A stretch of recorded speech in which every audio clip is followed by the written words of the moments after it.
Very good morning all of you. आज हम एक नया टॉपिक लेके आए हैं।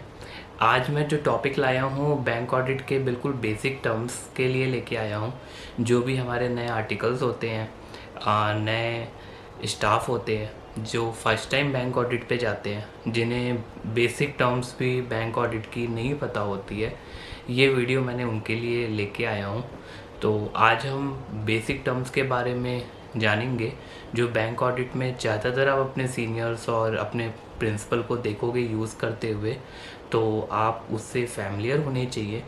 और जैसे जैसे आप उस वर्ड्स को समझ जाओगे, आपको बैंक ऑडिट उतना ही आसान लगने लगेगा। तो पहला टर्म है मार्जिन। आपने ज़्यादातर इस वर्ड को सुना होगा कि बैंक मार्जिन रखता है और मार्जिन रख के बैंक लोन प्रोवाइड करता है। तो बेसिक मार्जिन का मतलब होता है कि बैंक एक गैप रखता है जिससे उसे लगता है कि अगर बैंक कोई भी लोन दे रहा है उसके अगेंस्ट वो सिक्योरिटी लेके रखेगा। सिक्योरिटी लाइक की प्रॉपर्टी उसने ली हुई है बोरोवर की, उसने बोरोवर का स्टॉक लिया हुआ है, उसने बोरोवर का स्टॉक डेटर लिया हुआ है। तो ये सारी चीज़ें सिक्योरिटी के रूप में वो लेता है और उसी के अगेंस्ट वो लोन प्रोवाइड करता है बोरोवर को। तो मार्जिन का मतलब ये होता है कि जितनी सिक्योरिटी है उतना लोन ना देके कुछ मार्जिन का गैप रखा जाए, उतना लेस लोन दिया जाए। जैसे कि सपोज़ अगर प्रॉपर्टी 1 लाख की है और बैंक 80,000 का लोन देता है उस प्रॉपर्टी पे, तो उसने 20% की मार्जिन रखी है। बैंक ने 20% का मार्जिन रख के वो बोरोवर को लोन दिया है। तो मार्जिन जितना ज़्यादा होता है बैंक का रिस्क उतना कम होता है, मार्जिन जितना कम होता है बैंक का रिस्क उतना ही ज़्यादा होता है। तो बैंक का जो मार्जिन है वो सिक्योरिटी के अकॉर्डिंग चेंज होता जाता है। जैसे कि अगर आप गोल्ड लोन लेने जाओगे तो मार्जिन 10% से वैरी करके 30% तक चला जाता है बैंक टू बैंक। या आप प्रॉपर्टी के अगेंस्ट लोन लेने जाओगे तो आपका मार्जिन जो है वो 10% से 50% तक वेरी करता है। It depend upon your property. ऐसे ही बैंक का मार्जिन अदर सिक्योर्ड एसेट पे चेंज होता रहता है। जैसे अगर एफडी के अगेंस्ट आप लोन लेते हो तो मार्जिन 10% से लेकर 30% तक वेरी करता है। तो मार्जिन का मतलब एक बैंक अपना रिस्क जो है वो कम रखना चाहता है और उतनी फाइनेंस करना चाहता है जिससे कि उसको कल के डेट में उस सिक्योरिटी का रिलाइजेबल वैल्यू उसके लोन से कम हो, उसे लोन से ज़्यादा हो, सो दैट उसका लोन एटलीस्ट रिकवर हो जाए। तो मुझे लगता है कि मार्जिन आपको अब समझ में आ गया होगा कि बैंक अपना मार्जिन वर्ड क्यों यूज़ करता है। यहाँ पे एक मैं टॉपिक और डिस्कस करना चाहता हूँ मार्जिन में। जैसा कि आप समझ रहे हो कि हमेशा बैंक मार्जिन को उसके सिक्योर्ड एसेट से काउंट करता है, उसकी सिक्योरिटी से काउंट करता है। But in case of bank guarantee, bank guarantee क्या होती है ये हम अगले टॉपिक पे डिस्कस करेंगे।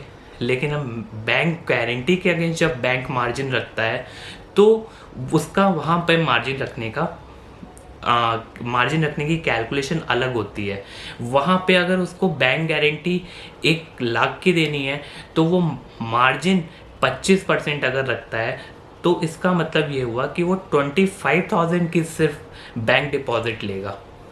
वहाँ पे 25% मार्जिन का मतलब हो गया कि 1 लाख की बैंक गारंटी देने के लिए बैंक 25,000 का फिक्स डिपॉजिट बोरोवर से मांगेगा। अगर बोरोवर 25,000 का बैंक डिपॉजिट दे देता है तो बैंक उसे 1 लाख की बैंक गारंटी दे देता है। तो यहाँ पे थोड़ा सा मार्जिन का टर्म्स जो है वो अलग तरीके से रीड किया जाता है। बाकी केसेस में मार्जिन हमेशा सिक्योरिटी पे कैलकुलेट होता है और उसके अकॉर्डिंग लोन प्रोवाइड किया जाता है। तो अब हम आते हैं अपने दूसरे टॉपिक पे जो है डीपी। डीपी एक ड्राइंग पावर। डीपी का फुल फॉर्म होता है ड्राइंग पावर। बैंक कभी भी ओडी और सीसी प्रोवाइड करता है तो वो एक लिमिट सैंक्शन करता है बोरोवर को, और लिमिट सैंक्शन करने के बाद वो उसकी डीपी कैलकुलेट करता है, ड्राइंग पावर। ड्राइंग पावर जो कैलकुलेट की जाती है वो उसके स्टॉक पे भी कैलकुलेट की जा सकती है और उसके डेटर्स के ऊपर भी कैलकुलेट की जा सकती है, या डेटर्स और स्टॉक दोनों पे कैलकुलेट की जा सकती है। तो ड्राइंग पावर की कैलकुलेशन का एक फॉर्मूला होता है जो बैंक के अपने इंटरनल पॉलिसी के अकॉर्डिंग चेंज होता रहता है। कुछ बैंक की डीपी कैलकुलेशन सैंक्शंस में अलग तरीके से लिखी होती हैं और कुछ बैंकों की सैंक्शन लिमिट में जो डीपी कैलकुलेशन है वो अलग होती है। तो ड्राइंग पावर बेसिकली एक क्राइटेरिया है जिसमें बोरोवर की आप एलिजिबिलिटी चेक करते हो कि बोरोवर को क्या लिमिट सैंक्शन की जा सकती है। जो डीपी है वो हमेशा मेरी लिमिट से विद इन होगी। अगर बैंक ने मुझे 10 लाख की लिमिट दी हुई है तो मेरी डीपी या तो 10 लाख निकलेगी या 10 लाख से नीचे भी हो सकती है। अगर मेरी डीपी 10 लाख से नीचे निकलेगी तो मेरी लिमिट को रिवाइज करेगा बैंक मैनेजर और मुझे उतनी लिमिट कम देगा, वो मेरी लिमिट कम कर देगा अकॉर्डिंग टू डीपी। तो अब हम एक एग्जांपल के साथ इसको समझते हैं कि बैंक ने हमें 10 लाख का लोन प्रोवाइड किया और मेरे स्टॉक की जो वैल्यू है वो मेरे 10 लाख रुपए की वैल्यू है मेरे स्टॉक की। तो मुझे अगर डीपी कैलकुलेट करना है तो सबसे पहले मैं स्टॉक में से क्रेडिटर्स माइनस करूँगा, क्योंकि स्टॉक मुझे पेड स्टॉक लेना है। तो पेड स्टॉक लेने के लिए मुझे अगर उसके अगेंस्ट कोई क्रेडिटर्स खड़े हैं स्टॉक के अगेंस्ट तो मैं उसे माइनस करके पेड स्टॉक पे पहुंचूंगा। फिर वो पेड स्टॉक में मैं मार्जिन माइनस करूंगा जो हम अभी पहले डिस्कस किया था। तो अगर सपोज 10 लाख का स्टॉक है, उसमें से 1 लाख के क्रेडिटर्स हैं तो 9 लाख का पेड स्टॉक हुआ। 9 लाख में से अगर मार्जिन बैंक ने 10% रखा है तो 10,000 माइनस करूंगा मैं 90। अगर मैं 10% मार्जिन लिया हूँ तो मैं 10% माइनस करूँगा और उसमें मैं 8,10,000 पे पहुँचूँगा। तो मैं मैक्सिमम जो लोन प्रोवाइड कर सकता हूँ या मेरी डीपी निकल के आई वो 8,10,000 आई।